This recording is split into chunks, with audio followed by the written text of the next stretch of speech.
Temperature से जब बात शुरू होगी हमारी तो सबसे पहले मैं आपको ये बता दूं कि एक सवाल होता है कि कोई चीज़ ठंडी है या गर्म है। कोई चीज़ ठंडी है या गर्म है ये कैसे पता चलता है। हर वो चीज़ जिसका टेम्परेचर हमारे बॉडी टेम्परेचर से ज़्यादा हो वो हमारे लिए गर्म होती है, और जिसका टेम्परेचर हमारे बॉडी टेम्परेचर से कम हो वो हमारे लिए ठंडी होती है। मिसाल के तौर पे गर्मियों के मौसम में हमारा बॉडी टेम्परेचर ज़्यादा होता है, उस दौरान हमारा बॉडी टेम्परेचर ज़्यादा होता है। अगर कोई हम ऐसी चीज़ को टच करें जिसका बॉडी टेम्परेचर हमारे बॉडी टेम्परेचर के मुकाबले में ज़्यादा हो तो हमें हमें वो गर्म लगेगी, और अगर कम होगा तो हमें ठंडी लगेगी। हम टेम्परेचर से बात करते हैं। टेम्परेचर का एक और मज़ेदार कॉन्सेप्ट है। मिसाल के तौर पर आप डॉक्टर के पास जाते हैं, डॉक्टर आप कैसे माथे पे हाथ रखें और कहे आप 102 बुखार हो रहा है, तो क्या आप मान लेंगे? तो इसका मतलब ये होगा कि टेम्परेचर एक ऐसी क्वांटिटी नहीं है जिसको सिर्फ सेंस ऑफ टच से ही अंदाज़ा लगा लिया जाए। टेम्परेचर बाकायदा मेजरमेंट की तरह पता चलता है, मेजर किया जाता है, और जिस चीज़ को मेजर करते हैं वो उसके लिए स्केल होना चाहिए। बहुत सारे स्केल हैं, मशहूर 3 हैं, जैसे सेल्सियस स्केल है, फ़ारेनहाइट है, केल्विन है, एक गॉस स्केल भी था पहले। अब इन तीनों बंदों ने टेम्परेचर को अपने अंदाज में, टेम्परेचर स्केल को अपने अंदाज में बनाने की कोशिश की है। जब टेम्परेचर स्केल बना रहे थे तो सबसे कॉमन सॉल्वेंट लिया गया वाटर, क्योंकि वो सबको आसान है, सबके लिए आसान है समझने में। तो पानी जिस टेम्परेचर पे फ्रीज होता है या मेल्ट होता है उसको रेफरेंस पॉइंट मान लिया कोल्डनेस के लिए, और जिस टेम्परेचर पे बॉयल होता है उसको रेफरेंस पॉइंट मान लिया गया हॉटनेस के लिए। तो रेफरेंस पॉइंट ऑफ कोल्डनेस क्या है और रेफरेंस पॉइंट ऑफ हॉटनेस क्या है ये भी याद रखिएगा। Melting state of ice, boiling state of water. सबसे पहले बात करते हैं सेल्सियस, जो सबसे आसान स्केल है। जब पानी मेल्ट होता है सबने स्केल वहीं से शुरू किया है और 0 से शुरू किया है। जब पानी बॉयल होता है तो अपनी इसने रीडिंग को इस तरतीब से बढ़ाया कि जब पानी बॉयल हो रहा था तो इसके टेम्परेचर 100 डिग्री आया। तो इसके स्केल में 100 डिविजन्स होती हैं। बात करते हैं केल्विन की। केल्विन ने अपने स्केल को कहाँ से शुरू किया हुआ है? जहाँ पे बॉयल स्लो का ग्राफ 400 ग्राफ जहाँ जाता है, जिसको मैं एब्सोल्यूट जीरो कहते हैं, इसने कहा मेरे वहाँ से जीरो शुरू करूँगा, और जब वहाँ से ये घूमता फिरता यहाँ पे आया है तो टेम्परेचर कितना बन गया है भाई? 273।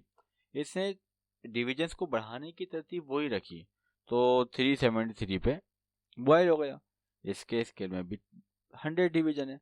तो दो स्केल ऐसे हैं, और टेम्परेचर का जो टॉपिक है एमसीक्यू इसके लिए बहुत ज़्यादा इंपॉर्टेंट है। दो टेम्परेचर ऐसे हैं, दो स्केल ऐसे हैं जो डिविजन के हिसाब से बराबर हैं। जबकि फ़ारेनहाइट ने कुछ पहले शुरू कर लिया था अपने 0, और जब पानी वाकई फ्रीज होना शुरू हुआ तो वो अपने स्केल में 32 पे था। कुछ स्केल ऐसे होते हैं जिनकी डिविजन्स छोटी होती हैं, जैसे मिसाल के तौर पर सेंटीमीटर का स्केल मीटर के मुकाबले में कम है, मिलीमीटर का स्केल सेंटीमीटर के मुकाबले में कम है। तो इसका स्केल जल्दी जल्दी आगे बढ़ रहा था, और जब पानी बॉयल होने लगा तो ये 212 पे पहुंच चुका था। जब हमने चेक किया इसको, मैं इसमें दोनों माइनस किया तो 180 आया। तो इसके डिवीजन स्केल में 180 डिवीजन है।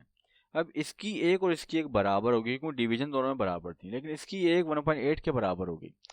टेम्परेचर का टॉपिक में बढ़ा ही इसलिए रहा हूँ ताकि आप एमसीक्यूज कर लें इस बात के। तो 1 डिग्री सेंटीग्रेड बराबर होता है 1.8 डिग्री फ़ारेनहाइट के। ठीक है, कन्वर्जन भी आपको याद है, कन्वर्जन भी बड़ी आसान सी होती है। अगर सेंटीग्रेड से केल्विन में जाना हो प्लस करते हैं, तो रिवर्स जाना हो माइनस करते हैं। सेंटीग्रेड से फ़ारेनहाइट में जाना हो तो ये आपके सामने फॉर्मूला लिखा हुआ है, कोई भी वैल्यू पुट कर सकते हैं, वैल्यू को आगे पीछे कर सकते हैं, घुमा सकते हैं, आंसर आ सकता है। अब एक मज़ेदार बात सुने, इसका स्केल 0 है और ये 273 है, तो डिफरेंस कितने का? 273 का। दोनों की डिवीजन बराबर है।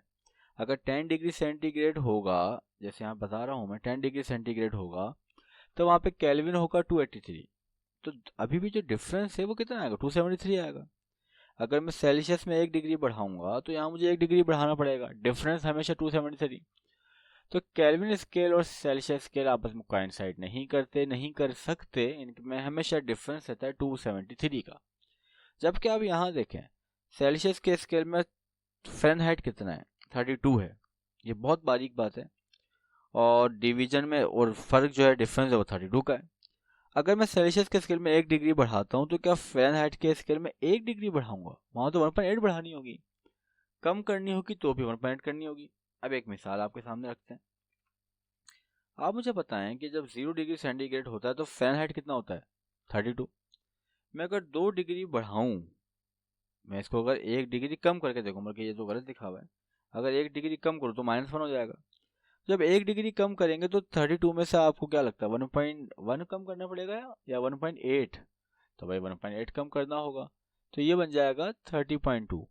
इन दोनों का जब मैं डिफरेंस निकालता हूँ, इसमें से ये माइनस करता हूँ, तो बनता है 31.8।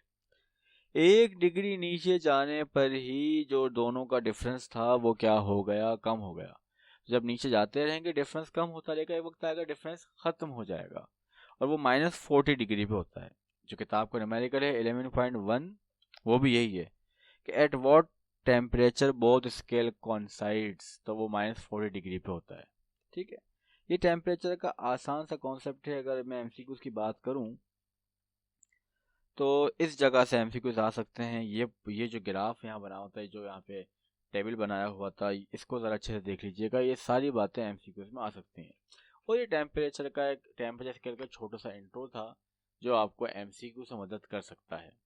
अब अगली बात करते हैं हम थर्मल एक्सप्लेनेशन की, और यहीं से बात आगे